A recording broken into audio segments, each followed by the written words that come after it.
বিশ্বকাপের প্রস্তুতিতে অস্ট্রেলিয়া তারা হোয়াইট ওয়াশ হয়েছে পাকিস্তানের কাছে এবং ৩-০ ব্যবধানে পাকিস্তানের কাছে হেরেছে। তিনটা ম্যাচের কোনোটাতেই তারা প্রতিদ্বন্দ্বিতা করতে পারেনি। গেল ম্যাচে পাকিস্তান ২০৭ রান করেছে ৬ উইকেটে, অস্ট্রেলিয়া ৯৬ রানে অল আউট হয়েছে।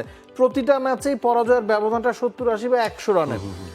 এটা অস্ট্রেলিয়ার জন্য আসলে একটা সেটব্যাক কিনা। পাকিস্তান অবশ্যই দে আর ফ্লাইং, এক্সপেক্ট করেনি কেউ যে পাকিস্তান ৩-০ ব্যবধানে জিতবে, এবং তার চেয়েও বড় কথা যেভাবে ডমিনেট করেছে তারা। তিনটা ম্যাচে আগে ব্যাটিং করেছে, তিনটা ম্যাচে বড় রান করেছে এবং অস্ট্রেলিয়া কোনো ম্যাচেই জবাবই দিতে পারেনি।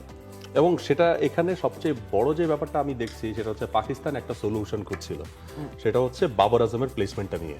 তারা ডাউন দ্য অর্ডারে তাকে এনেছে। বাবর আজম ওপেনিং, মানে ওপেনার আজম নাকি নাম্বার 3 আজম নাকি নাম্বার 4 আজম, তো সেখান থেকে দে গট দ্য সলিউশন। তাকে নাম্বার 4-এ কিন্তু খেলিয়েছে, সাকসেসফুল হয়েছে। 20 বলে 24, আরেকটাতে 2, আরেকটাতে 50 করলো লাস্ট ম্যাচে। সো বাবর আজম মানে পুরো পাকিস্তান টিমে এই জায়গাটা নিয়ে তারা কিন্তু একটা ঝামেলায় ছিল যে তাকে আমরা কোন প্লেসটাতে খেলাবো। সো আর বাকি যে জায়গাগুলো আছে আপনি দেখেন প্রত্যেকে কিন্তু যার যার জায়গায় পারফর্ম করেছে। আপনি ক্যাপ্টেনের কথা বলেন, আগা সালমানের কথা বলেন, বা লোয়ার অর্ডারে শাদাব যেভাবে ব্যাটিং করেছে, দ্যাট ইজ ট্রিমেন্ডাস, এবং bowling is everything okay. Shahidul ফারওয়ানকে শেষ ম্যাচে আমরা দেখিনি, ফাখার জামানকে ওপেনিং এ কখনো দেখা গেছে, কখনো মিডল অর্ডারে দেখা গেছে। আপনার কাছে কি মনে হয় যে পাকিস্তান তার একাদশটা খুঁজে পেয়েছে যেখানে সাইম আবের সাথে হয়তো ফাখার জামান ওপেন করবেন, 3 নম্বরে সালমান আলী আগা, 4 নম্বরে বাবর আজম, নাকি মনে করছেন সালমান আলী আগা 5-এ খেলে বাবরকে 3-এ খেলালে উপকৃত হবে বেশি? রাইট।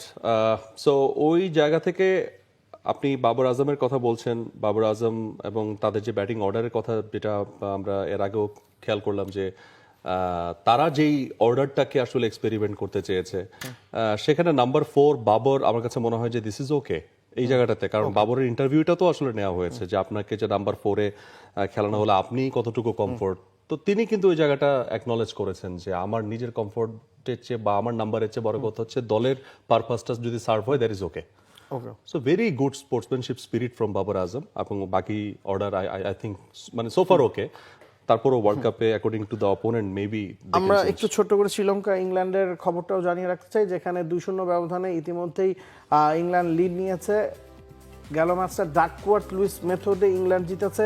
শ্রীলঙ্কা ভালো রান করেছিল, তবে বৃষ্টির পরে ইংল্যান্ডের ইকুয়েশনটা যথেষ্ট কঠিন হয়ে গেছিল। আস্কিং রানটা প্রায় 11 ছিল। হ্যারি ব্রুক মাঝখানে 12 বলে 36 রান করেছেন, 300 স্ট্রাইক রেটে ব্যাটিং করেছেন এবং তাদের কাজটাকে সহজ করে দিয়েছেন। টম ব্যান্টন 4 নম্বরে ব্যাটিং করছেন। এই জায়গায় ইংল্যান্ডও কিছুটা গেম প্ল্যান সাজাচ্ছিল এই টুর্নামেন্ট থেকে, এই সিরিজটা থেকে, যে টম ব্যান্টনকে তারা কোথায় খেলাবে সেই সলিউশন তারা পেয়েছে, এবং ইংল্যান্ডকে মনে হচ্ছে যে টুর্নামেন্টের অন্যতম দাবিদার যে ভাবা হচ্ছে কেন, সেটা এই দুটো ম্যাচে তারা প্রমাণ করেছে।